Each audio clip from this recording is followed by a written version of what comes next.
You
know who made it.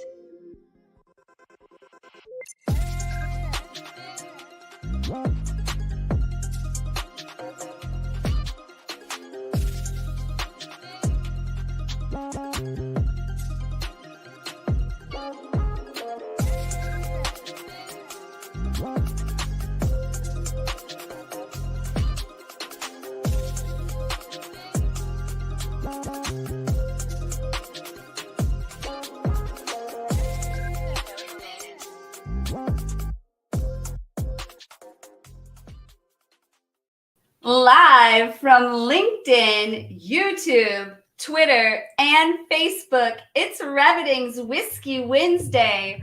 Welcome to Whiskey Wednesday, Revenue Party people. Part, where are you? I'm back on a 1-week hiatus. I'm just really thrilled to be back, Part. It's good to be back. Tell me somebody missed me. At least one person missed me. I know that. At least Tom. Tom. Put in the comments. Comment me, bro. Comment me, bro. I pull up the comments, and I'm going to be like, I missed Eddie, because, you know, you do a lot, Eddie, around here, and when you're gone, I noticed. Just a little bit. It's not too much. But I am super thrilled to be back. So why don't we jump into some things? Again, we do have some amazing guests this evening. I mean, I'm beyond me that we're able to get these four gents together. And I think a lot of you are too. And I think I had a bunch of people come into the DMs tell me the same thing. So why don't I go into the housekeeping items, and then we jump back in, let my part take over. And then from that point, get some guests in and have some fun. What do you think, Part? All right, here we go. Let's do it. So first and foremost, as you all know, we do have our housekeeping items for this evening. Of course, our PSAs. First and foremost, like we do every single week, yes, there is the name Whiskey in Whiskey Wednesday, but we do not promote, neither condone the use of alcohol on any level whatsoever. If you do decide to drink alcohol, please do so safely and do not ever drink and drive. You can drink whatever it is that you like this evening, milk, water, juice, we do not mind. Just again, if it is alcoholic, please do so safely. The second is going to be our guests for next week. So we do have Bilal, Brandon, Caroline, and Breezy coming in next week. I think it's a star-studded lineup yet again for whiskey. The third item for this evening, I want to talk a little bit about our sponsors. So what I am going to do is start off with Headset Advisor. As you all know, I wear their stuff all the time. I'm going to do a sound test in the after party, and these are the exact headset that you see that are on me now. We got a little bit of denim. They're just freakishly sexy. But anyways, I'll do an after party test for everybody so that you can see the real quality of it. Second, we're going to talk a little bit about Dooley. So I do want to give a little spiel about Dooley, and they will have a sponsored video at our halftime. So for Dooley, they are sponsoring this evening. It is what top performing sellers use to eliminate CRM grunt work that they hate and have better sales conversations. Secondly, of course, from Smart Sales Notes powered by AI, one-click pipeline updates, and pre-built sales templates, Dooley gives reps the freedom to sell so that you can hit, and this is my favorite line of all, so you can hit OTE without working OT. If you get that, that's overtime. So nonetheless, let's get into the third and last sponsor that we have this evening. That is Phone Ready Leads. Phone Ready Leads will have a video immediately after these housekeeping items. This is going to be presented by Josh Braun, which was actually a guest on our show. You'll see what he thinks of Phone Ready Leads, and we think it's a fantastic company.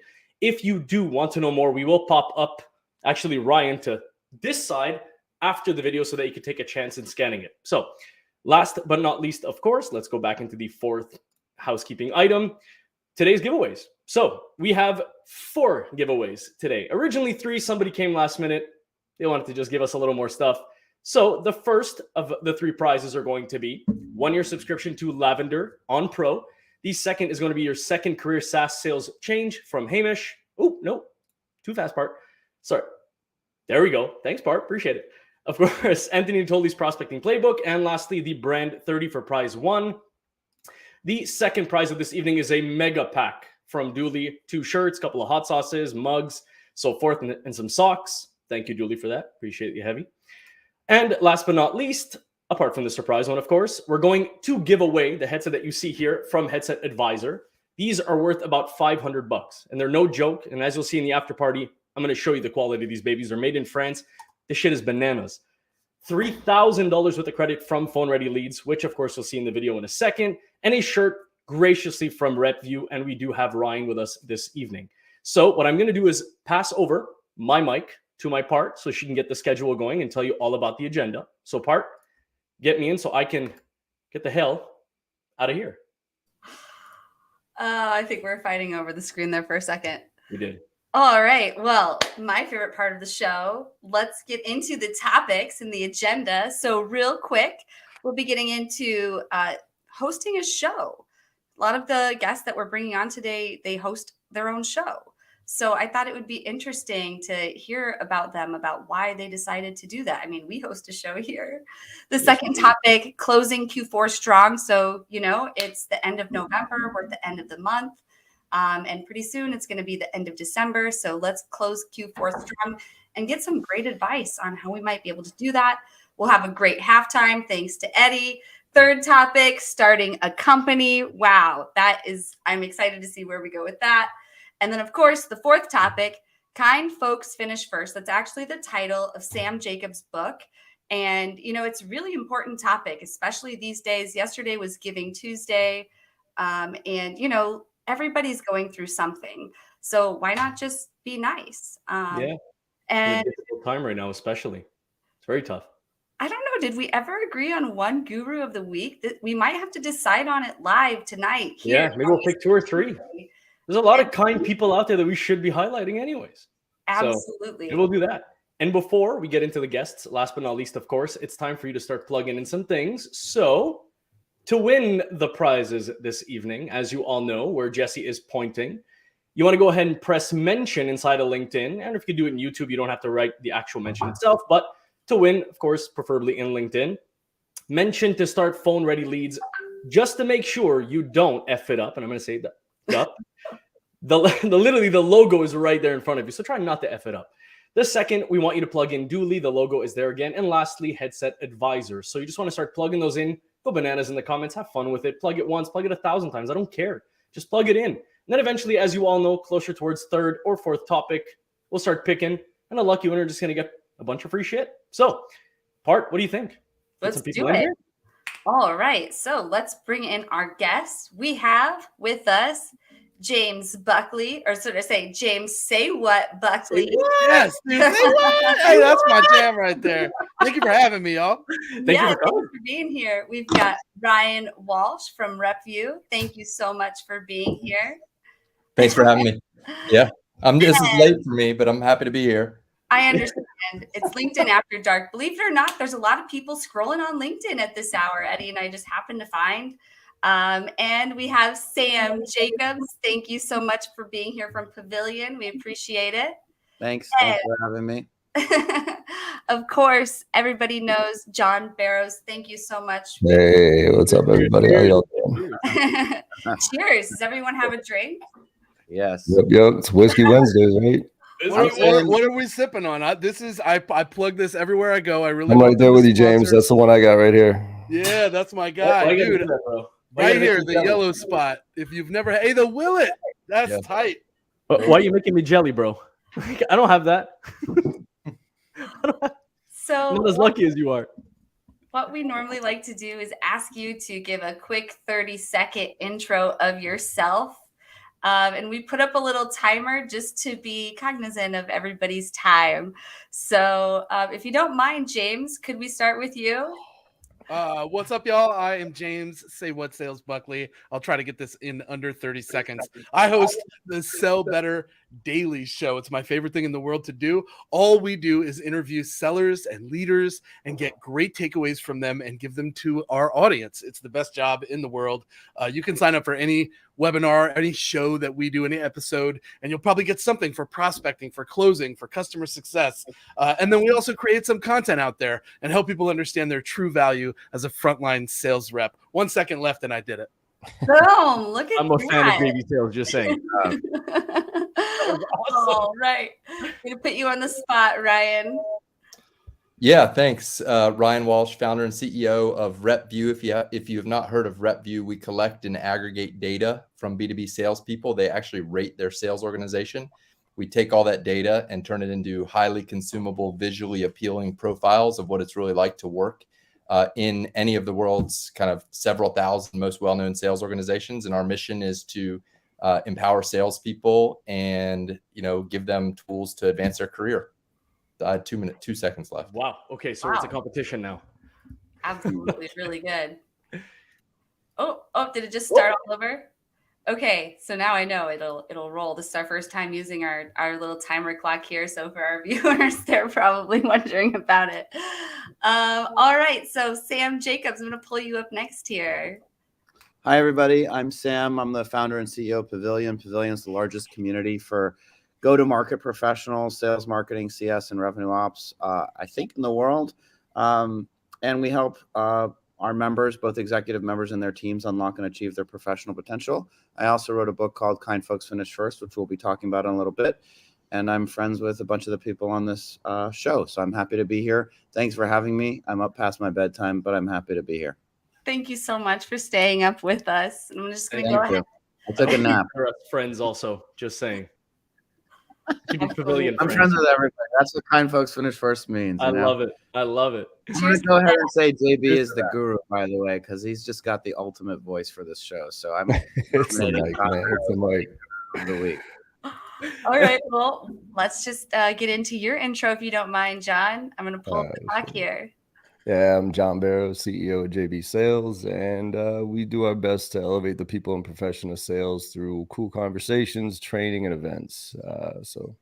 And I'm also the proud author of a nice little children's book out there that I wrote with my daughter called I Want to Be in Sales When I Grow Up. So it's her little journey on how to sell Girl Scout cookies, trying to introduce sales to kids and elevate sales at a ground level. And so we don't have to reverse all the bad habits that we all have. So cheers to that.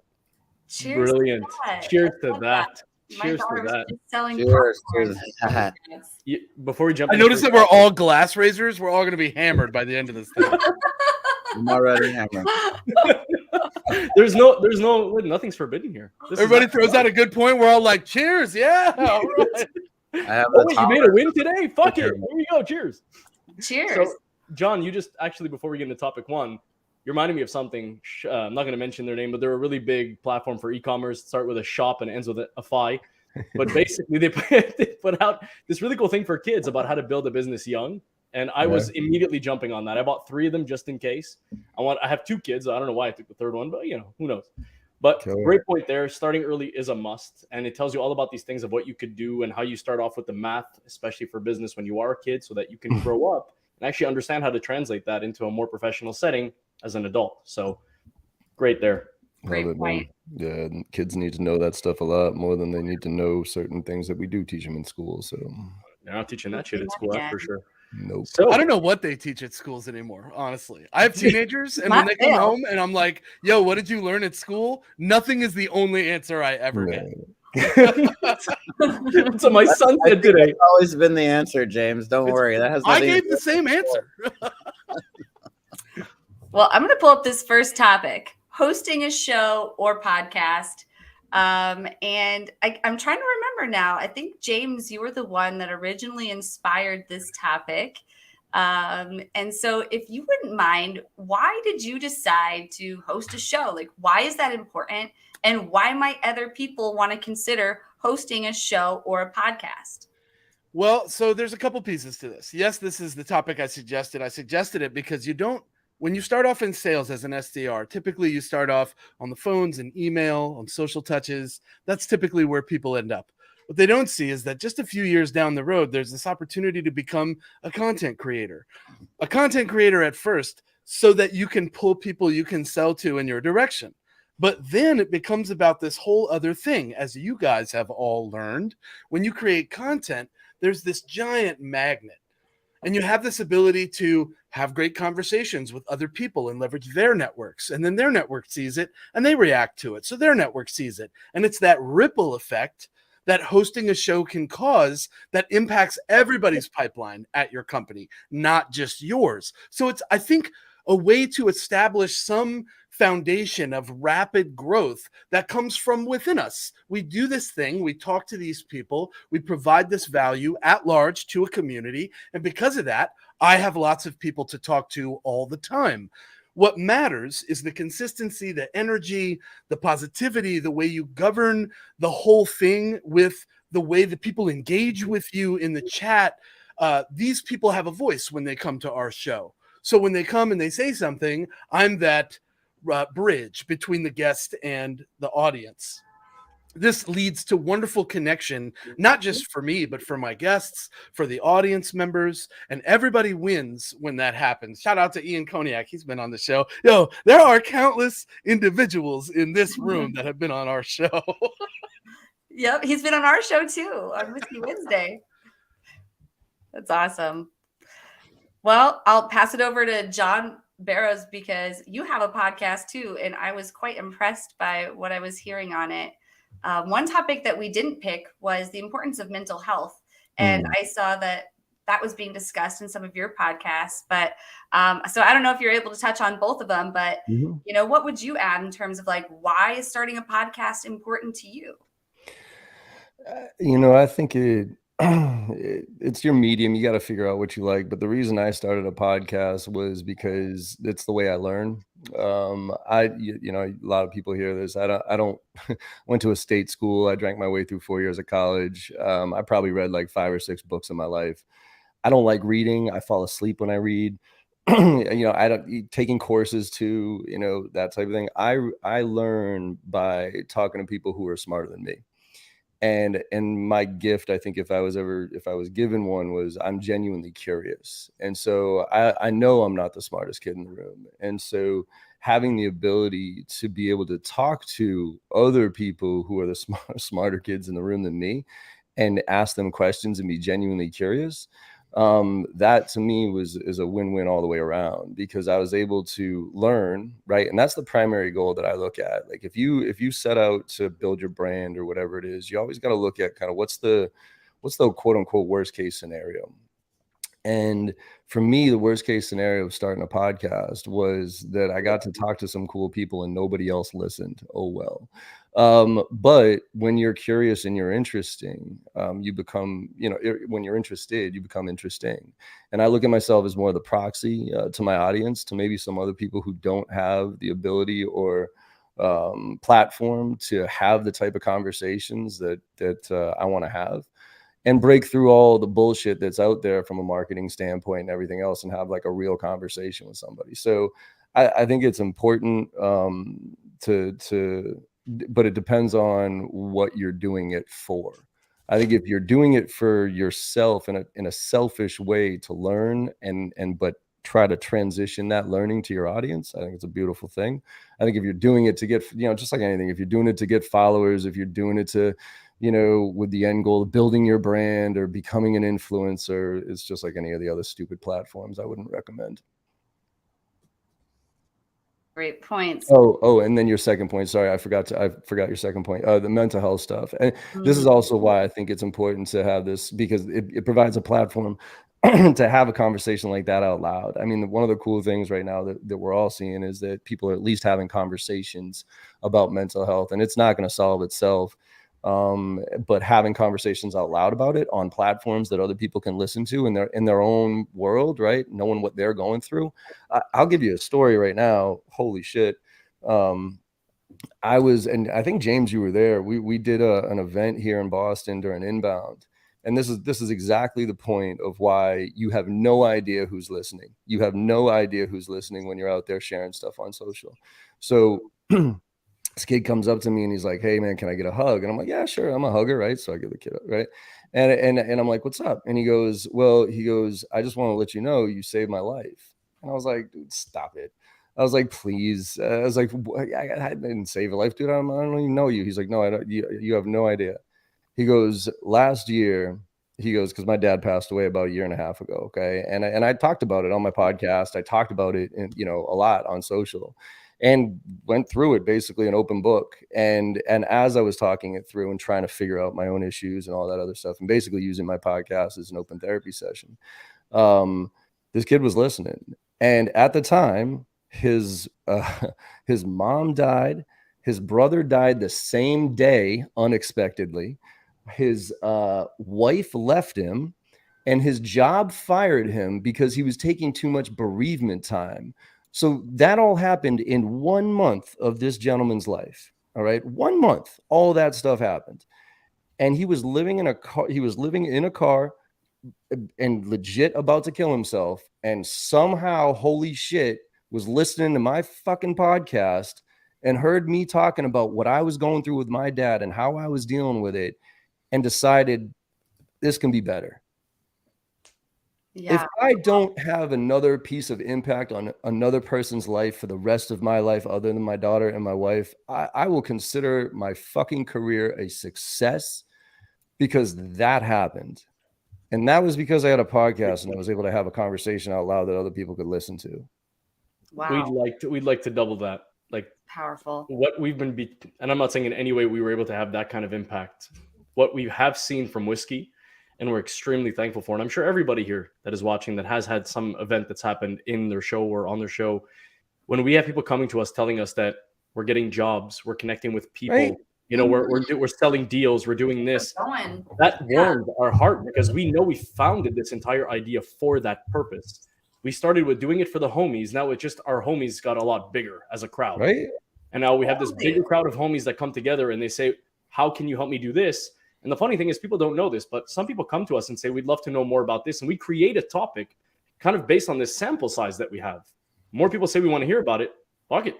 Let's talk about it. Keep People want to talking. know more about it. So we'll bring you gentlemen and bring the madams that come on with a lot of expertise to give back. And then those people get exactly what they want to change their lives based on the topics they've been wanting to hear. That's our why. That's the reason that we why. do this. That's the reason that we do this every day, is for those messages that say shit like, yo, that thing that you guys said yesterday changed everything for me. Yeah. When you see that, it's worth more than any paycheck I could ever be cut. It's worth more than any success from like I convinced this person to buy from me when they gave me a bunch of objections. I give a shit about any of that compared to people coming at me going, this changed my entire life. When you said this, my whole routine shifted and things started to get better. I've had people hit me up from the show and be like, yo, can you help me with video the way you talked about it on the show? And you go, yeah. And you spend 20 minutes with them. And then 3 months later, they hit you back and they're like, I'm being promoted to VP of sales. And you're like, wait, what? Like, I don't understand That's this. awesome. Yeah, we actually had somebody tell us they went from the Army to Gartner from watching Whiskey Wednesday, and that was how they got like brushed up on their skills. So that was Jason Fisher. He's in our comments right now. Jason, hope it's going well over at Gartner. But yeah, no, it's fun. Like that definitely keeps us going, and I can tell that like we're a group that could just keep talking on this topic, but we've already gone over on our first topic. That's okay. We've still got Sam and Ryan that we'd love to get an opinion on. So, I mean, if you're okay with staying longer, I know people are going crazy and they would love to hear it. Yeah.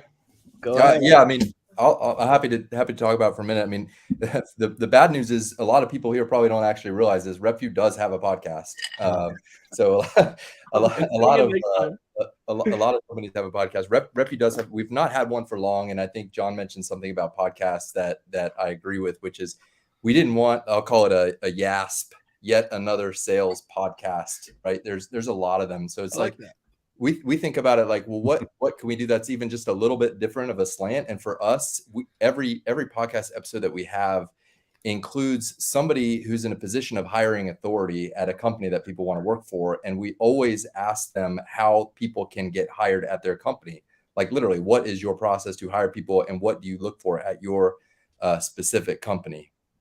So, a lot of, for those of you know about RepView, a lot of it is, we are involved in a lot of people helping them research companies and find jobs. And so for us, kind of stepping away from the normal, like, and I'm guilty as charged. I've been on a lot of podcasts, and so we wanted to get away from that and just give a slightly different slant on how we can help people more so than just kind of sales best practices, but literally, like, we have guests from customers of RepView on the show, and it's like, hey, look, people want to get hired at your company. How can that happen? Tell them how to make that happen with a specific roadmap. So that's our podcast journey. And if you go listen to it, you'll be one of the first few people to listen to it. So that would be great. Is it just called the RepView podcast? Yeah, it's just called the RepView podcast. Okay. I'm gonna subscribe. If you have any other ideas, just DM me and I'm open. Yeah, I'll come on if you want. I mean, we'll have some fun. Well, if you're in a position of hiring, then let's talk. Never mind. Not right now. Is there anybody that's not hiring right now? I mean, let's be real. My perspective is, a lot of the success of Pavilion is due to the Sales Hacker podcast, and that's not something I talk about all the time. But I don't have a story about saving somebody's life like John does, so that'll be the goat of this section of the show. But the thing I will say is, sometimes you assume that you need 1 million listeners or you need some level of audience to make it successful, and it really is about the right people listening, not necessarily about how many people are listening. And we our first outside chapters of New York were London, Amsterdam, Toronto, Boston, and Indianapolis and Atlanta. And London specifically and Amsterdam came from the Sales Hacker podcast. They came from this guy, Tom Glasson, in London, and from Andre Brissell in Amsterdam listening. And I have no idea how many people were listening back in March of 2018, but that directly led to global expansion for Pavilion, which is now 10,000 members and has communities all over the world. So I would just say that, if you're the only thing I would say is, just like with any kind of content creation, to the point of Ryan's comment about YASP, which is a great acronym, and Mazel for thinking of it, is a cool name for a podcast too. Yeah, it's a great name for in fact, that's what you should call a podcast too. I think so. You should call it YASP. There's what the world doesn't need is any more bullshit, and it doesn't need any more generic, bland opinions. What the world does need is authenticity, and people genuinely resonate with human beings. That's why John is so popular, because he's always living his most authentic self in any kind of social media platform. And so I think if you have something interesting to say, I think there's always an audience for what you're doing. If you really don't have anything interesting to say, and only you can know if that's true, I don't have an opinion on it, then maybe not. But just be prepared to be as real as possible. That's, why Whiskey Wednesday, and we're all, despite all the alcohol disclaimers, we're all it's because it's only interesting if it's interesting. I think the world is just tired of bullshit. And so if you have something interesting to say, if you're ready to put yourself out there, then I think there's going to be an audience for it. I support that, but I want to say not just interesting, but fun. Don't forget that this shit is supposed to be a good time. Yeah, it is. Don't forget. I thought John's anecdote about the guy not killing himself was not the most fun thing. Right, so it was real. It doesn't have to always be fun, but I agree with Sam wholeheartedly that it has to be real. It has to, if it's not real, don't do it. You can have another podcast about sales tips or whatever it is, but just be you when it comes to that. Don't try to be somebody else, and don't try to do shit that you don't know what you're talking about. Yeah. Look at the most famous person in the world right now is Elon.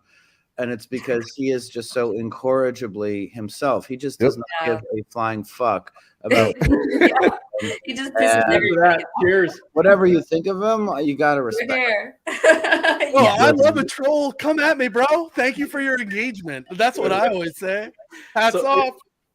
Honestly, the messed up thing about this whole thing, when we first started the show, we wanted it to be different in the sense that we wanted to be a little bit uncensored and after dark and so forth. The shitty thing that happened is the first 2 or 3 episodes, I was swearing because look, I'm a sales guy. I like to swear sometimes. So I was swearing, and then Jesse would come at me like, "Shit, Eddie, don't swear. We don't know the policies and this and that and this and that." And it was on my personal page at the time. We didn't have a company page, and you have to have 150 contacts before you can go live on your company page. So I was nervous. I was like, "We can't get shut down on my Jesse page." Well, that's also why you gotta have cool. That's also why you gotta get cool sponsors too, because otherwise it sucks. Oh yeah, we got some pretty cool ones. I'm not gonna lie. Look, I'm a big fan of Dooley. I use it every day. Just saying. Dooley.ai. I'm plugging it in. I don't care. It's our show. Shit. I'll do what I want. I'll talk to him, man. When you host a show, That's you can not do what quite the fuck you authentic, want. Eddie. Okay, I want Dooley.ai. That's all I'm saying. I use it every day. But we understand. Thank you very much. Hate to say it. We got I'm also Pavilion. Just saying soon. Yep. Okay. Let's keep going. So let's keep going. Let's go to topic two. JB Sales. JB Sales. Rep View. I've already made a review. Just saying. Rating. I plug everybody in because I love everybody equally. That's why kind folks finish first, Eddie. Thank you. I really Kind appreciate that. folks finish How first. kind of you. Oh, thank you. So let's get into topic two. Let's do it. So we are getting a lot of comments right now. So by the way, everybody, just let us know in the comments what you thought of that last topic on podcasts. Like, is a podcast something you might start, or do you have one? Like, plug it into the comments because we would definitely like to know. But in the meantime, let's get into closing Q4 strong. Now, this could be inspired, honestly, by any of you. You're all very brilliant salespeople. Who won? I can't remember now on our topics. Who kicked this one off? Was this? I did. Was I it did. yours too? Yeah, you did. Okay. Yeah, you did. All I right, definitely did. James, do you want to kick us off on it again? I do, because we just had a great show about this today with our customer success director, Meg Holsinger, who is the best customer success director, probably one of the best closers I've Yes, ever she is. seen. What's that? Yes, she is. Yeah, it's remarkable. So we talked about a lot of things, but one of the things that we talked about is urgency. John will often say, you can't create urgency, you can only uncover and then drive urgency. So that was like the big taking away point from the opener. And then we just talked about all these different ways and phrases that we can use. So one of the best tips I can give you about closing strong in Q4 is start thinking about questions you can ask that force your prospect to think about what happens in the future. So Meg's example of this, and she does this often, fast forward for me. This is how she says it. Fast forward for me 3 months, and we're on the come up. You've adopted our products, our services, and you're rolling forward. Our training is working. What does success look like for you? This is how she finds out how they're going to measure success and gets them thinking about post-sale. What happens after I sign with you? This is the assumptive language that she finds to be most effective when closing at the end of fucking fill in the blank, end of the week, end of the month, end of the year, end of the quarter, whatever it is. When you start thinking about the future, you start thinking about, okay, how is this going to help me? How's it going to improve my situation? How's it going to solve a problem? So that assumptive language is a great way to go in Q4. That's the biggest takeaway that I had from today's episode. Well said. Here's what I have. I would drop my mic, but it's very expensive. Yeah, throw it on the ground. Go do something with your pool table. Like throw the balls around. My big, this is kind of anti-advice. The main thing I have to say is there's just been a ton of research recently, particularly from this new book right here, The Jolt Effect. I have no paid endorsement to be part of it. And I was just talking to Jocko the other day.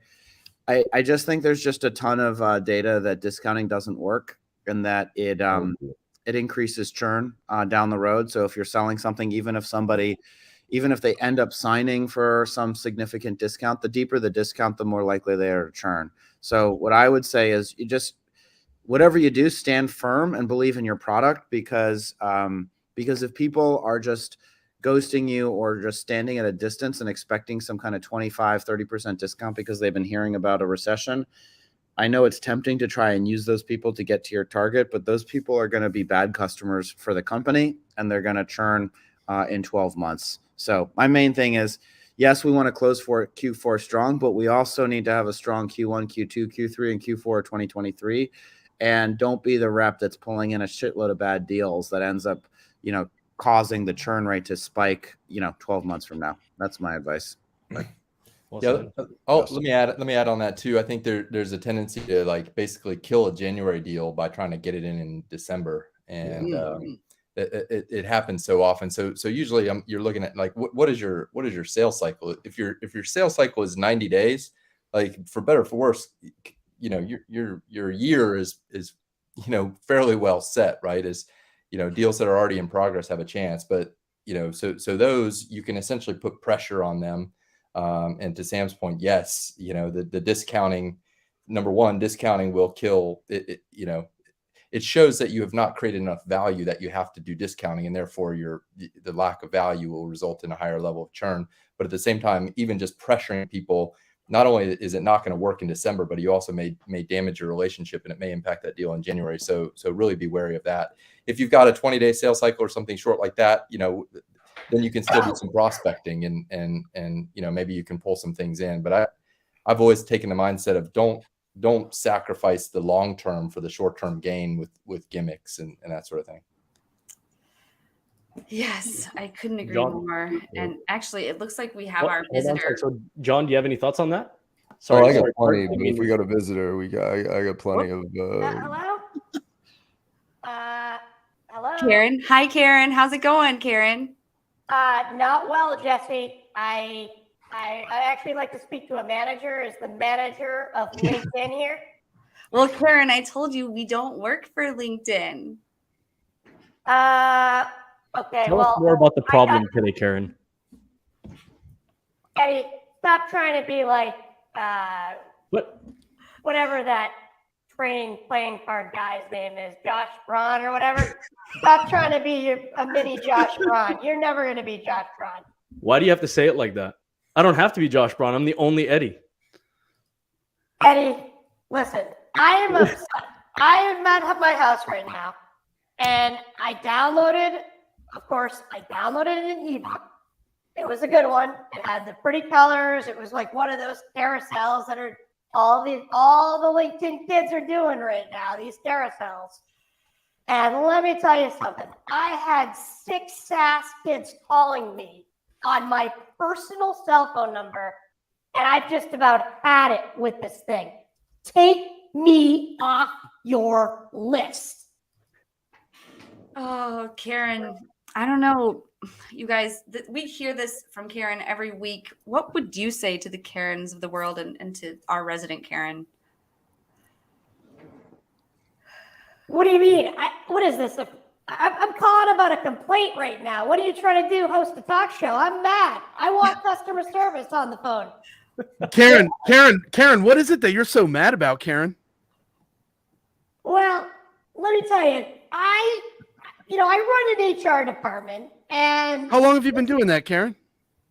I've been running an HR department for about 17 years. Damn, About Karen, 17 years in HR. I would think that we could have a better conversation than this. Let's start over. Would you mind?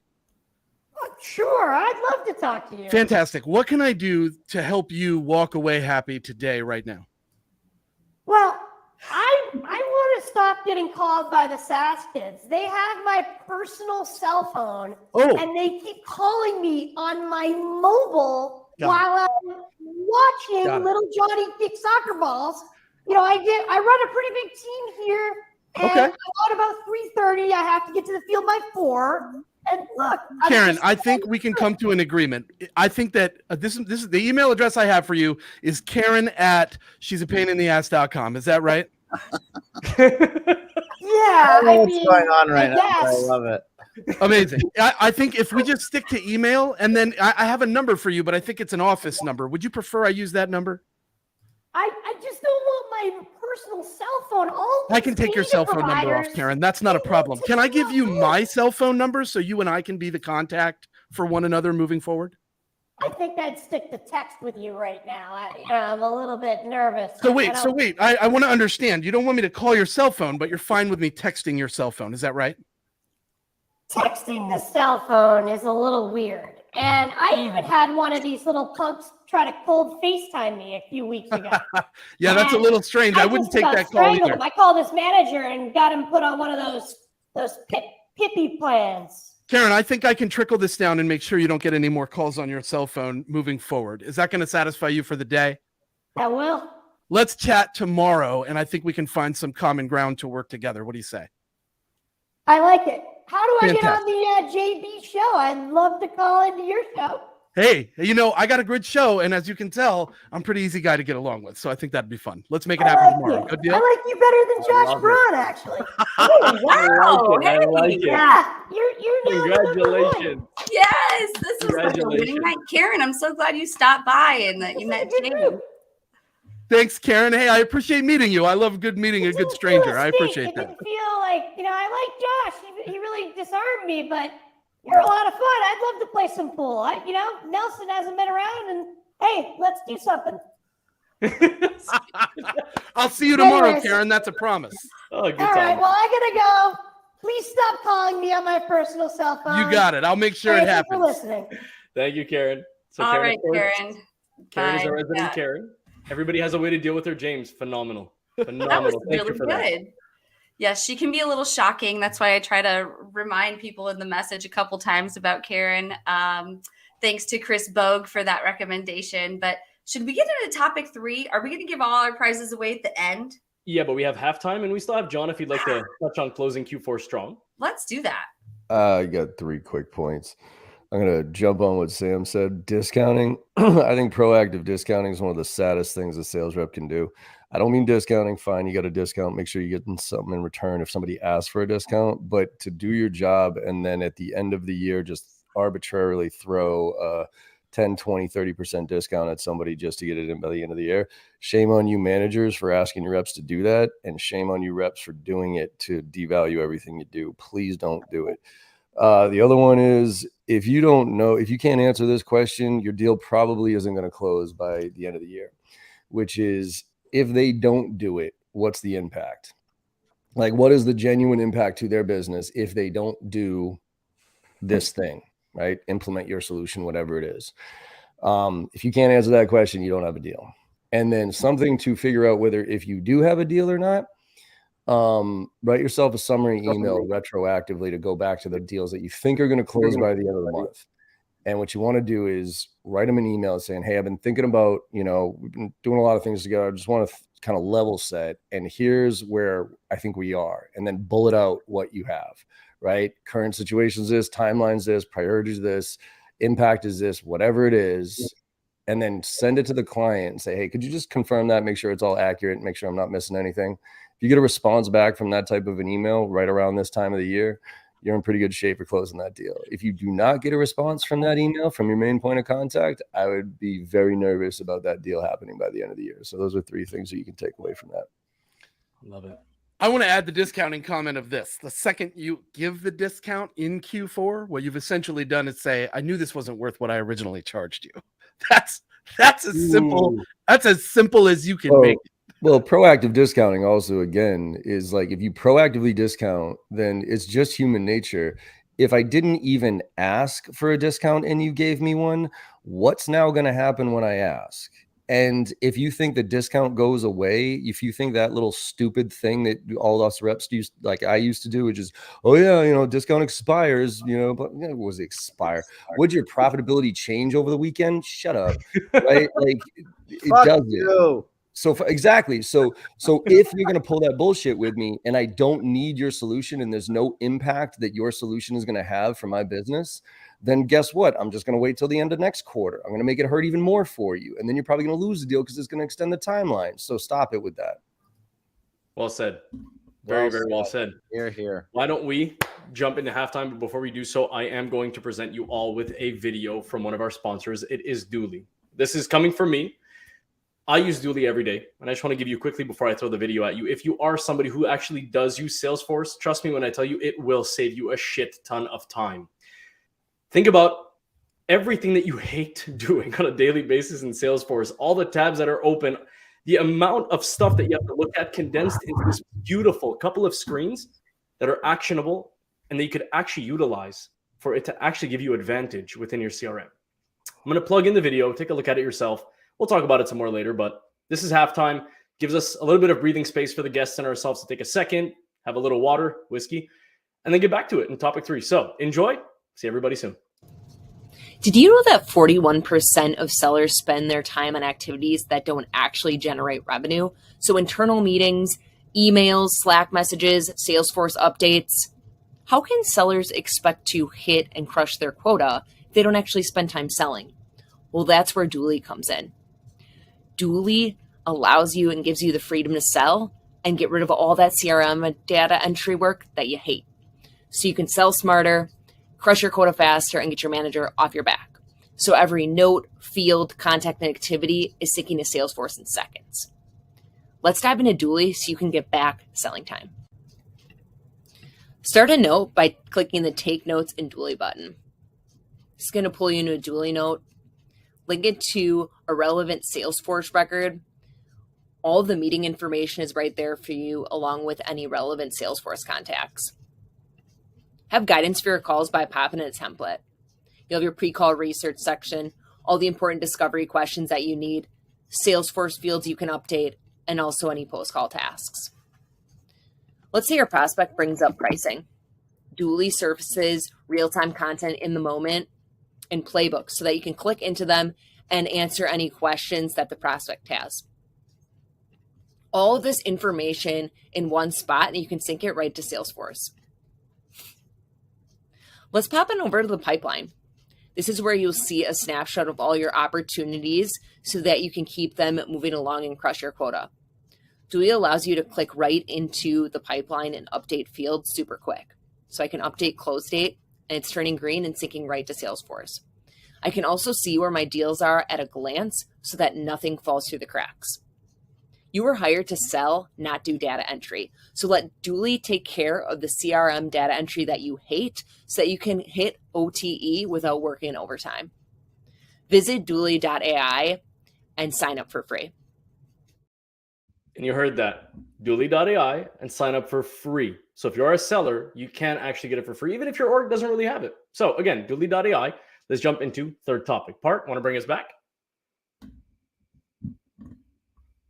You're on mute, Part. Let's do it. I was busy typing in the comments, and giving a little shout out to Julie, who I can't help but refer to as Julie Dooley. Like she's Julie with Dooley, and it rhymes. It's just so perfect. Third topic, I can't wait to get into starting a company. Now, one of you had a post about starting a tech company. Was it you, Ryan? It was from a couple weeks ago. I can't now remember. I'll have to go back into my message and the inspiration. But several of you have started a company. So, and right now it's been an interesting time, especially during the pandemic. A lot of people were starting solopreneurships and freelancing. And, Eddie and I are doing things like Whiskey Wednesday on the side. We both still have full-time jobs. So sometimes starting a company doesn't look traditional, and especially for a lot of people in the comments. So what would you all advise for people who want to start a company, traditional or not? Oh, you're on mute here. You're on mute. Am I on mute? Now you're unmuted. Very good. I didn't mute it. Sorry. Maybe I did. I don't know. If you want to start a company, a tech company, or even not a tech company, man, I think, buckle up would be my first bit of advice. I would say a story that a lot of people don't know this. When I started RepView, first of all, it was a side hustle at first. And I just thought it was a problem that we wanted to solve. And I had some other jobs going, and then starting what we are essentially kind of a two-sided marketplace or a data network effect requires the first thing we had to do is we had to get salespeople to sign up. And why would anybody sign up when there's really nothing on the site right now? On RepView, there's a bunch of companies and other interesting things that you can look at. So yeah, I want to sign up so I can see all that stuff. At the beginning, there was none of that, right? So my last real job before I started RepView, I was a CRO of a publicly traded software company. And then I went from that to, I literally spent 4 to 5 hours a day reaching out to people individually on LinkedIn, pitching RepView. Essentially, I had a little cadence, and it was all, you can't really automate. You'll screw up if you try and automate a whole bunch of stuff on LinkedIn in certain ways, especially this is a couple of years ago. So I literally, I essentially, I think the post might have been, I demoted myself from CRO to SDR because I wanted to start a business, and I was really passionate about the mission. So I think my message to a lot of folks is people think of tech founder is so glamorous, whatever. You're shoveling shit for a lot of the first couple of years. No matter what, right? And the other thing is you will get told no many, many times, right? We have raised some money, and we did it in good times, but we still got told no many, many times. I think personally, and I love it when salespeople start companies because they're really good at taking no, right? When I get told no, I'm like, well, I'm just more determined to go find some yeses. So I just love it. You do have to, if you're building a tech company, you've got to find somebody that is more technical than you. I can't write code. So I was able to do that. For some people, that's a technical co-founder. But I think my post that you were referencing was really about shoveling shit for a year straight, like literally just 4 to 5 hours every single day. No days off. I mean, Saturday and Sunday, but no weekdays off. So it was an interesting journey. Thankfully, we don't have to do that anymore. And LinkedIn actually changed their policies. You can't use the specific techniques that we used in the very early days. So that's a little bit of background, a little bit of sausage making on our first kind of year or so at RepView. Thanks for that. Well, we have a lot of founders here, so I'd love to hear from somebody. Sam. May have raise your hand in the comments if I reached out to you on LinkedIn. I'll just echo what Ryan was saying. I mean, just a couple perspectives. The first is that I think starting from the perspective of I need to start a company versus figuring out what problem you want to solve is the wrong way to think about it. Because starting from the perspective of I want to be a founder or CEO makes it about you and not about your customers. And so I think the best way to start is to think about what is the problem that you are passionate about solving, whether or not you get paid to specifically solve it. That's, when I started working on this, I started working on it 8 years ago. Pavilion was free through January 1st, 2018, which meant I worked on it 4 years where I wasn't making any money at all. And then for all of 2018, it was really just a side hustle, just like Ryan for RepView. And because I didn't have any kind of big ambition to be some world conquering CEO, what I really wanted to do is just help people through the experience that I was creating, which at that time was just exclusively an executive sales community. So I think, figure out a problem that you're super passionate about and then start solving it, whether or not somebody pays you for it. You can figure out how to monetize it later, but that's my advice. Well said. Yeah. I love John, that. yeah. That goes along with what Eddie and I have been talking about too, because we both love Whiskey Wednesday, and we're like, how do we monetize I've been it? shoveling shit for the last 10 months. I I ain't fucking around either, man. Like I By grind shoveling it every shit, night. you mean drinking whiskey on Wednesday with Exactly. Yeah, That's like the showing way to up, calm me giving the out gifts. yeah. Seems like a terrible life, Eddie, getting together with all your buddies, sipping on whiskey on a Wednesday night. I'm sorry, buddy. I had to call I it know, out. it's terrible. I hate making so much money. It's so terrible. Awful. I see you in the chat, Tom. Yeah. Yes, Tom. We love having Tom in the party Oh. in the comments. But yeah, like we'd love to hear from anyone in the comments. Are you starting a business? Tom, I know you're just starting SD Lab. Anyone else out there working on anything? Like we'd love to hear some questions from you. But John, we haven't heard from you on this. You are also a founder. What would you add? I'm going to echo a lot of what Sam said as far as the problem versus wanting to start a company. I always say if you start a company with like, oh, I want to sell, like with the outcome in mind, you're probably not going to get there. If you start it because you're trying to solve a problem and you're passionate about it, you'll probably get there, because you got to be pretty much batshit crazy to start a company and see it all the way through because of all the ups and downs and the bullshit that's involved in it. So if you are not super hyper passionate and you're not solving a problem that is bigger than you, it's going to be a fleeting exercise. I mean, you might hit a pop, don't get me wrong. There's plenty of people out there who have tons of connections and, they kind of step in shit and come out smelling like a rose. But for the most part, you got to work your ass off if you want to start a business. The other thing I'd say is if you do start a business, I beg you, start it with somebody who has a separate skill set as you. So I'll give you a quick example. When we transitioned from Basho to my first, Kensei Partners, we were two sales guys who had kind of ended up together, and we were both great at what we did and could balance. And in a lot of ways we did complement each other, but we didn't, because ultimately we looked at each other as we could do each other's jobs. And there's inevitably that competitive nature in you. When you can do somebody else's job, you look at it like, I can do that better than you. But if you partner with people who have different skill sets than you, Like for me, my number one hire, the first person I hired, and still to this day, sorry, James, my best hire is my COO, CFO, Megan. I told her straight up, Megan, I can't afford you, but when I can, I want you to come work for me, because I knew, even though I could do the finances and all that other stuff, I didn't like doing it. And I wasn't great at it. And so having her there stabilized all of that, so I could go out there and sell. I could go out there and deliver. So as much as it might sound cool to go into business with your friend, if you have very similar skill sets, I almost guarantee you're going to tear each other apart. Just piece of advice coming from somebody who's been there, done that a couple of times. And then the other one is, and that was it. And it's just, I really reinforced the complementary skill set. So that was about it. Well said. Jess, I think that you actually had some echo in the background. I muted you, so I think it's coming from your side. Is it? Yeah, I muted you and it was stopping, so I just wanted to give you a heads up on that. Well, thanks for letting me know. Hey, I've never started a company before, but I've worked for lots of people that have started companies, and my number one piece of feedback is to give a shit about the people that you bring onto the team. Don't just hire for warm bodies. That's like the language I hear all the time from people that are hiring. Oh, this is an easy role. I just need a warm body. That person has to give a shit about your company, and if you want that to happen, you got to give a shit about them. I was just going to ask you your take on it. I knew you were.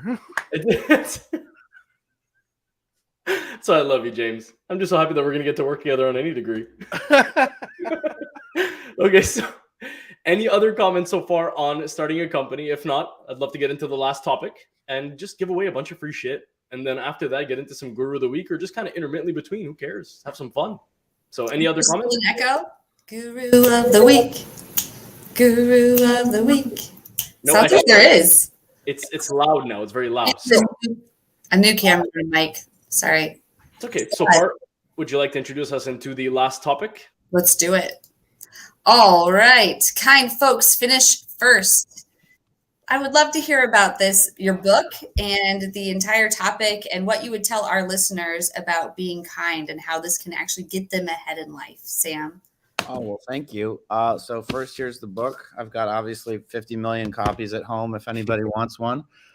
But you can purchase it anywhere books are sold. This week, we were a Wall Street Journal bestseller, which is pretty cool.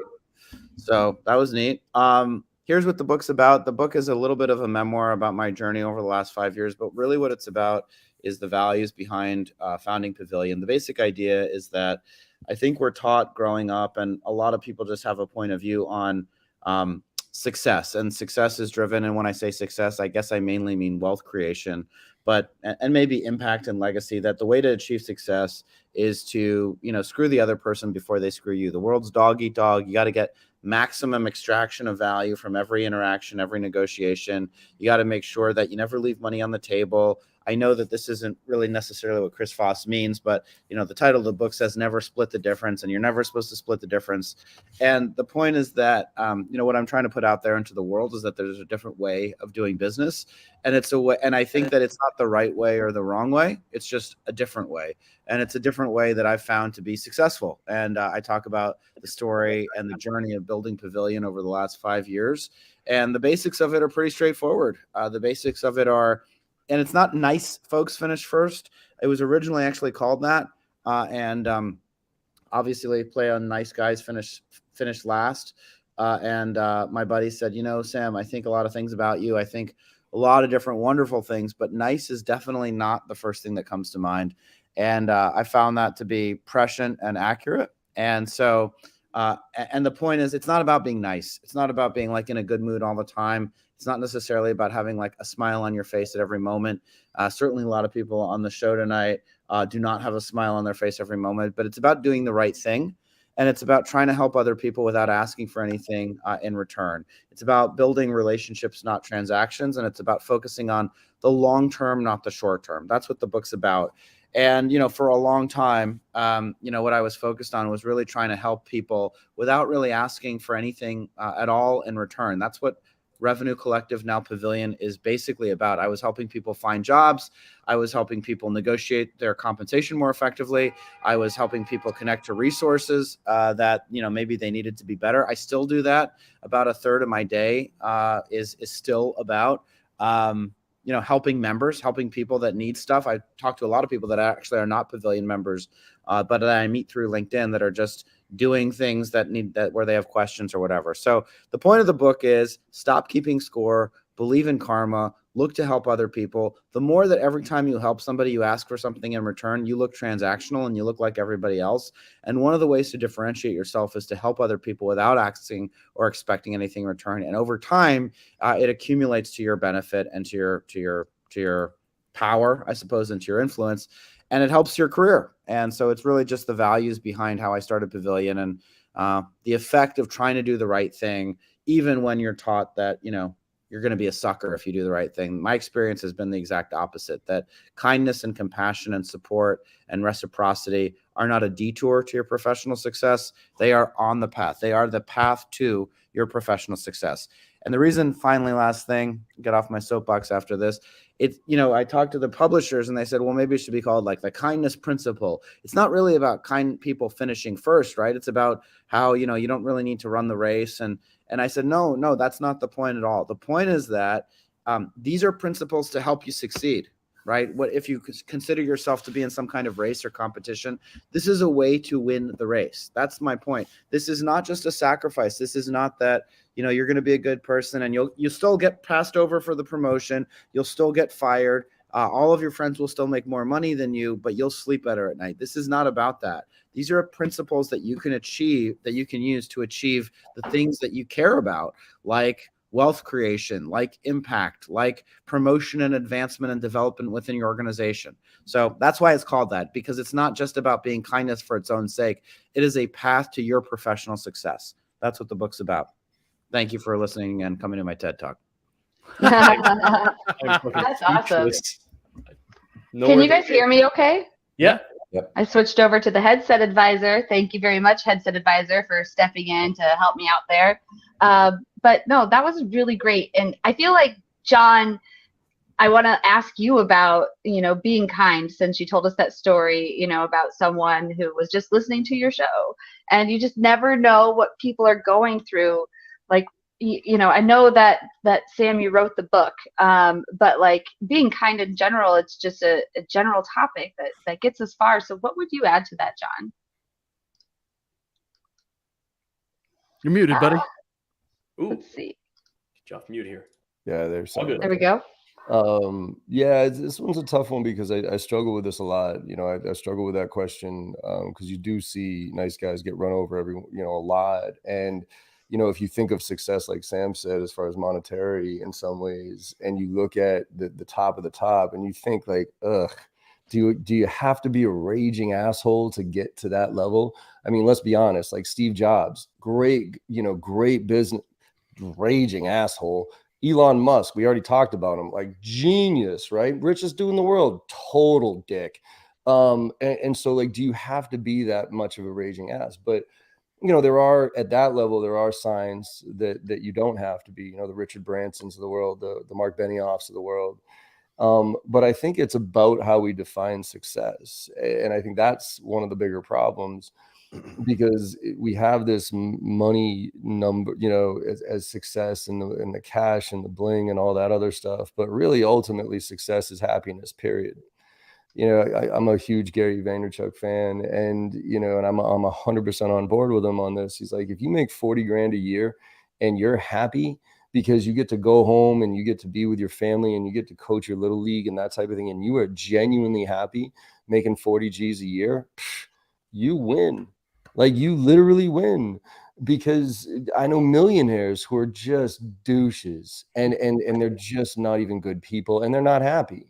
And so I think success and all this other stuff, if we take that step back and look at happiness as the ultimate measurement of success, we can be more kind to people. We can be happier. We can, throw a smile and not have to rip each other apart to get there. I mean, look, I think there's stuff playing out there that is outside of a lot of people's control, as far as the players and who are really pulling the strings at a macro level. But at a micro level,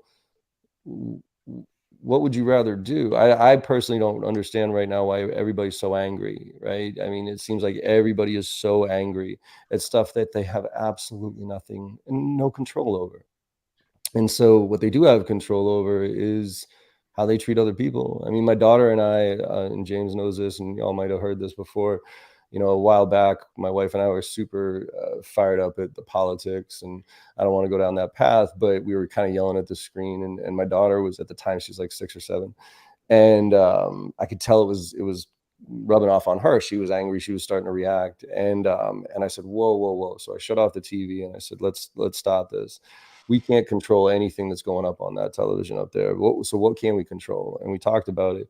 And we came up with, you know, you can control three main things: effort, attitude, and how you treat people. So we came up with this little acronym of EAT, of you can control your effort, like how hard you work. You can control your attitude, how positive it is and how kind you are. And you can control how you treat other people. And those are the things that we can control. And I think if we all just focused on what we can control and shut out what we can't, this world would be a much better place. And so, you know, I'm 100% on board with Sam's book. You can finish first if that's the way you want to look at it. You can be successful without being a douche. Wow. James, can you say show that that again? Can you show that? This is the coin, right? So John gave me this. It stays with me all the time. It's always in my pocket. Our effort, our attitude, and how we treat other people, and then the make it happen on the back side. This is my lucky coin. I take it with me everywhere I go. Good for you. That's beautiful. Make it happen. So just a quick little mini intermission. So to tell you the last prize, they were with us actually 2-3 weeks ago. Very kind people over at Groove Cookie Company, and they've decided to give us another dozen of cookies. So if you would like a dozen of cookies to be shipped right to your doorstep, they're fresh, they're delicious, I'm sure they're moist. Plug in Authored In. Now, if you don't know about the tool, I advise it. Yes, it's not a sponsor, but you know how much I talk about this tool. It's going to revolutionize and change the creation game for LinkedIn. So if you're a creator and like to actually create on LinkedIn, if you haven't downloaded Authored In yet, do yourself a favor and just download it. It's a free extension while they're in beta. Who knows how long they'll be in beta for? But anyways, mention Authored In inside the comments to win some cookies, and go get yourself some Authored In on LinkedIn. Thanks a lot. Let's go back to the topics. All right, let's do it. So we're still on topic 4. What else would anyone like to add about being kind? I think it's taken me further in my career than anything I've ever done. Yeah. First, congrats to Sam on the book. I think that's awesome. Congrats, Sam. Congrats. Hi. Thank yeah, you. You know, Thank you. Great Well, comments on the success too. Yeah, great comments from John. You know, echo that. And the only other thing I think I would add would be, hey, we just need more. We just need more of kind of the stuff that Sam is putting out there for many, many years. I think we've seen the concept, and I think Sam kind of mentioned this, of we're kind of celebrating, like, you know, getting something over on people, right? The whole concept of the Shark Tank, which everybody's seen the show, is just beating people up and is squeezing another dollar out of a deal or something like that. And so, you know, it's something that, you know, I haven't thought a lot about. I try and treat people fairly and kind, but I think from a cultural standpoint, there's just, you know, kind of the pendulum is so far towards the, you know, the sharky sharks and less about, you know, being happy that both folks in any transaction have a super happy outcome. So, you know, kudos, Sam, on the book. I think it's an incredible topic, and big kudos. Yeah. Well, thank you. Thanks, guys. Absolutely. Well, thank you for putting it out in the world. I mean, I'm just saying, like, thank to be you. honest, so one thing that I literally said this to Jess today, and this is just because of how much we like to give, but I think if we tallied up most of what we've given away probably over like 25K worth of stuff on this show. And never have we asked anything from our audience. It was never about the ask. It was always about the give. And again, we have the opportunity to do it in our day-to-day, within our own lives, within our own work. But we knew there was nothing like this. And we lived by this concept of, we have a purpose in mind and we want to continue that purpose. Our why was clear, just like James was saying in the beginning. Our why was to give, and we wanted to give back as much as possible for some of the most brilliant minds like we have tonight, no kiss ass, but I'm just being serious. You know, we have some amazing people that come on, and we have some even more amazing people in our audiences. So we always talk about how much more we could do to continue this perpetual moving thing, so that hopefully, and our hope is that as we pay it forward, others can learn to do the same thing and see the impact that it drives. And then eventually they'll do the same thing in their own way. And we're already seeing it. There are people on LinkedIn adopting what we're doing. And I've had many people ask me, what are the tools that you're using for your giveaways? How are you reaching out? How are you getting sponsors? Don't stop asking. I don't mind. The idea is for you to continue down the path of where we started, so that you can do what we do and continue to give. We use StreamYard. Y'all scan the QR code. We're market affiliates. We'll be glad to help you. Have helped a couple people already. It's been great. And Eddie, you said, we don't ask for much, but we do ask you to show up and to tag some things in the comments to win those prizes. And speaking of that, you guys have a few more minutes to get those tags in the comments if you want to win. Are we ready to get into Guru of the Week, or are we going to give away prizes first? Let's do Guru of the Week, prize, and then after party. I don't want to keep the guests longer than they have to. I know that it's getting really late, but we'll do the prizes immediately. And then the link is already in the chat for LinkedIn, and I'll put in the private chat to get into the after party. Actually, I'll do that right now, so that if our guests would like to go in, it is available for everybody. And then I'll do the prizes while everybody's going into the after party. As you know, I'm coming. I know you're coming. Guru of the Shit Week. happens, bro. That's where all the good stuff happens. That's where we can swear beyond belief. So let's go into the Guru of the Week. I know we don't have a dead set one, but I always appreciate when my partner sings the Guru of the Week song. So I'm just going to sit back, shut the hell up, and let her sing it. Yeah, I mean, come on, Eddie. It's already been sang. I mean, it's the Guru of the Week. We sing it every week, but we don't really have one guru this week. We have two gurus that got mentioned. So let's talk this out. Who wants to mention the guru that they brought up? I know there was three. Were there three? I thought there were only two. Names. If I'm correct, I saw three names. I know I brought one up, but now I can't remember who I brought up. So I'll go. I bring up Lindsay Boggs. That's my vote for Guru of the Week. Lindsay is not just a great human being, but she's a fantastic leader. And one of the things that she did that was really different this past year was she built training and development into her compensation plan. I had never seen a leader do that before. You see them build out compensation plans all the time, and they're usually very KPI and metrics driven, but this was professional development driven. Every time you learn something new from JB Sales and you execute on it and create revenue from it, then I will compensate you more based on that skill set that you just developed and used to your advantage. So that's why she's my guru pick of the week, is because she built in the investment in her people into the compensation plan. Beautiful. Oh, that's good. Anybody else? Sam, I know you had somebody you mentioned that's actually in my own hometown in Ottawa, Canada. Love for you to tell a little bit about this. Who did I mention? Oh, I think that was me. I think that was that me? Was that Toby Oluwole? Sorry. Then it was Ryan. Sorry, Ryan. Yeah, no, that's okay. Toby Oluwole. I just really appreciate the content that he puts out, which I know resonates with early career salespeople and the journey that he's been on, and underrepresented groups as well. And he's been successful. And he's also doing things outside of his day-to-day, kind of the side hustle thing. And he's showing, some of the success that you can have in doing all those things at once. So, I appreciate what he's putting out there, and I love seeing it in my feed on LinkedIn. And so I just mentioned him as he's a guru.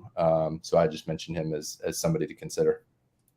Well, if he's listening, I don't know if he is, but I'm going to send him over just a quick shout after the show, letting him know that you thought highly of him. And same thing for Lindsay. I think they both deserve it. And John and Sam, if you have somebody, I'd love to hear about it. I'll give a shout out. 2 seconds. What's that, Sam? Sure. All right, cool. I'll give a shout out to help her out here. Amanda Bagley. Ooh, I've heard that name before.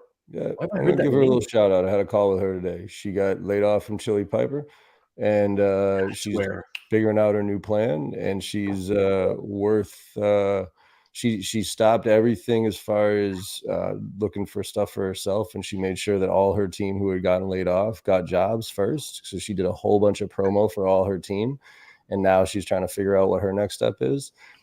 I'll give her credit for that. So I'll give her a little shout out and give her a little exposure there. If anybody's looking for somebody to help them kind of series like 0 to 50 mil, built an SDR team, coaches AEs, good at her job. I want to give her a shout. All right, trying to That is inject there before. awesome. Was that the same Amanda that plugged in all of those mentions in her post? She mentioned all the people that were part. That was the post. That was brilliant. Yep. She tried to help out every one of her reps on the way out the door before Love she that. went after herself. So you got to give somebody like that Good credit. for that. So Sam has found his guru of the week. This is my guru of the week. Guru of the week. Oh, puppy. Oh, we got to get a zoom up on that one. What's the guru's name? His name is Willie, and he is Aw. the nicest. Yeah, Willie. He embodies the principles of kind folks finish first. He is the sweetest guy, and he brings a lot of joy and happiness to me. So I consider him my guru. Yeah. Did anybody see the 60 Minutes segment about dogs and why they're just always happy? And there's like a gene that some people have too, that it's just constant happiness for dogs. My dog is Really? Yeah, and it was like survival of the friendliest, and dogs have this, like, that's why they've evolved from wolves, because they were able to That's awesome. This guy is one of the most vicious attack dogs ever. If you, I'm sure. Yeah, he looks like it. I've got one of those. He's around here somewhere. If he walks by, I'll snatch him. Come on, anyway, Oh my gosh. Well, I hope that he can come to the after party, which we're all going to be hopping into in Google Hangout, where we can, I don't want to say let our hair down a little more. We're not live and it's private. So if you guys want to come in there, we can see everybody who's in there, but the audience can join and they tell us what they thought of the show. There's already about 70 people in the after party as it is. And before we always conclude the show, we love to ask all of you, our guests, what your thought was on the show. What did you think of the show as a whole? How we were able to structure everything? What did you take away from it? The entire experience. Yeah. And would you come back again? Yeah, it was great. Good job. You guys did a great job. The topics were good. I enjoyed chatting with all these experts as well. It was light. And yeah, it was good. You guys did a great job. I would come back. Appreciate it very much. James, Sam, John. anytime John or Ryan or James is on the show, I'm happy to come back. Only thing I would say is maybe we can make it a little earlier. I like to do all of my partying pre 9 p.m. and then just pass out at 9 p.m. So this is I have an idea. I've been thinking about this. I'd love to get your opinion before I get to John and James, but I've been thinking about doing something closer to Christmas and bringing, let's just say, back a ton of people. Not necessarily to have to do it live, because we can't fit more than 12 people anyways on a live, and it also gets crammed up. But doing something in the daytime, bring back a lot of the guests that were on before, like in a bigger Google Meet, but really kind of exclusive for all the guests that had been before, and just make it kind of like a little party. What do you think? as long as it's before 9 p.m. I'll dance I'll work on something. I'll put a speedo on and have a pacifier and whatever you need. But we'll have a holiday party. 6:30 p.m. is all my only criteria. I love it. James, John, thoughts? Yeah, so I had a great time. I have 1,000 questions for both of you that we can talk about separate, but this was a great conversation and very engaging. And I love the fact that so many people that are in the audience have been on either on our show or they've been to our show. It's great to see such great communities coming together and sharing insights and having good open conversations that are needed in the space. I think this is what we were looking for in 2015 that didn't exist. Well, you can ask me 1,000 questions after the show, or how about we link up anyways? Because we're going to link up anyways. So yeah, it doesn't matter. Yeah, it doesn't matter. We're going to link up after anyways. So yeah, John, thoughts? Yeah, no, this was fun. I mean, loose format. I liked it. I will say the little Karen thing was a little shady, but I don't know. I don't know about that, but I might skip that next time. But just mixed feelings. I can appreciate that. We always get mixed feelings. It was just weird that the Karen icon looked like people I've worked with. That just yeah, no. But other than that, no, this is a blast. I'm looking for. I'll pop in for the after hours too for a little bit. I appreciate that. That'll be awesome. The link is actually in the chat right now, the private one that you'll see on the right-hand side in the sidebar. What I will do, so this way I don't keep any of you. If you would like to hop off, do not feel any imposition. The link is there. What I'm going to do is run the gifts, so that way whoever is still watching, I'm going to give away a bunch of free crap and have a bunch of fun. And then I'll hop over to the after party and get started with everybody there, Eddie. While you do prizes. Yeah, well, Sam's I'm already headed to the after party, yo. Okay. Sam's in the after party as it is. Bye, everybody. Okay. I'll see you there. See ya. Ciao. Bye. All right. So if you are still listening and you are with me, I want to give away some free stuff. So let's go right ahead and do it. So if you haven't plugged it in yet, as I do it progressively and perpetually, you do have to plug in, and I will put it one last time on the screen. Phone ready leads, Dooley, and headset advisor. Plug it in quickly. There's still a bunch of people that are watching right now, so please go ahead and do that. There is a ton of people in the after party. Make sure you go back into the chat for LinkedIn and get yourself in there before it actually closes. And when the event is done, you can't see it anymore, the link. So let's give away some free stuff. Boom. Share my screen. Share the screen. Let's get some tabs going. And this is the first prize of the evening. Let's see who won. Prize number 1.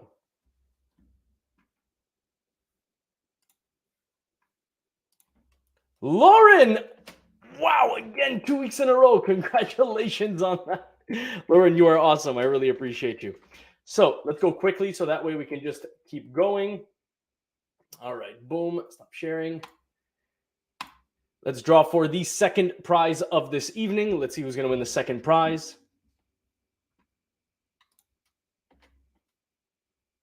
All right, Seth. So Seth, I'm going to make sure I write your name down properly.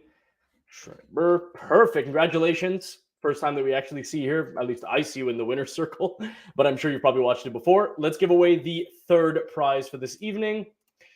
All right, who's going to win the third prize?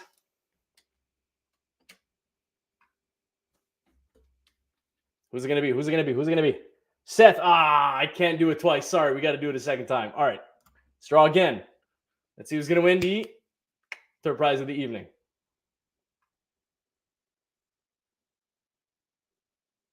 All right, Mark Jaro, either or. Congratulations. Super happy for this. All right, Mark Jaro, done. And last but not least, let's give away our last prize of this evening, which is, of course, the cookies. My favorite. I had some. They're fucking delicious. Let's see who's going to win the cookies this evening. Andrew, my man. I could see you in the after party. I don't know if you're still looking, but nonetheless, this is going to be hilarious. Congratulations on winning some cookies, brother. Before we go, of course, and we depart for this evening, I am going to put in a quick video from Phone Ready Leads. And as you heard before, it is an unbelievable service. And then outro, and I'm going to get out of here. Go to the after party, enjoy myself, and have an awesome night. Thank you so much for all of you coming. We do absolutely love you for being with us every single week. You are an amazing crowd, and we want you to come back every single week. So have a good night. See you in the after party. I will plug in 3 more times the link inside the chat, so that way you all have the opportunity to not miss out with all of our gets that we currently had. Boom and boom last time. There we go. So have a good night. Thank you so much. See you soon.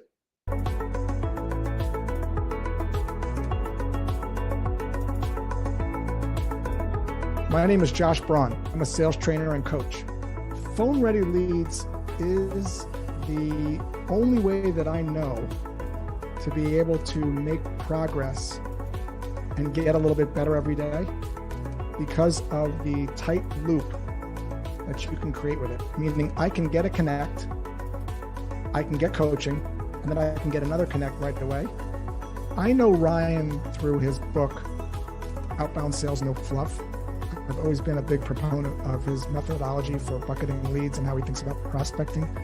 When I started to hear him talking about this concept, I was very intrigued because it solves one of the biggest problems with regards to cold calling, which is lack of connects. And companies solve that right now by brute force. Make more dials. Let's hire more people. And you could certainly do that, but that's a very expensive and inefficient way to solve the problem. You don't need to put in like 10,000 leads. It's a quality approach versus a quantity approach. It doesn't require tech, and it doesn't require you to keep feeding the machine. Now it becomes more of, what do I say? Rather than if I'm going to get to say something. You can start to work on what you're going to say. And more importantly, if you're coaching someone, there are these opportunities now where you can actually have a connect frequently, coach someone on one specific thing. What I see all the time is people having these messages for the wrong people.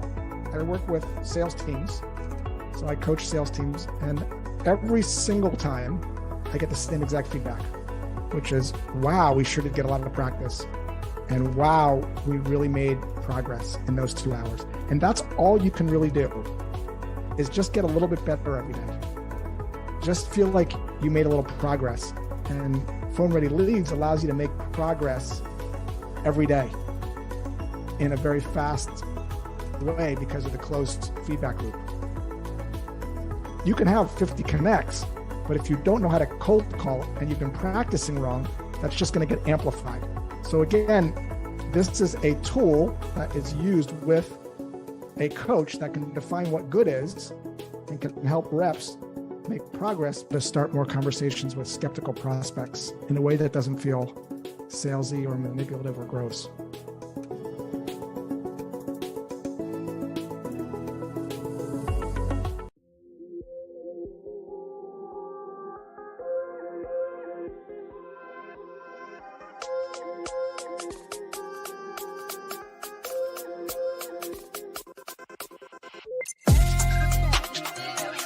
You know who made it.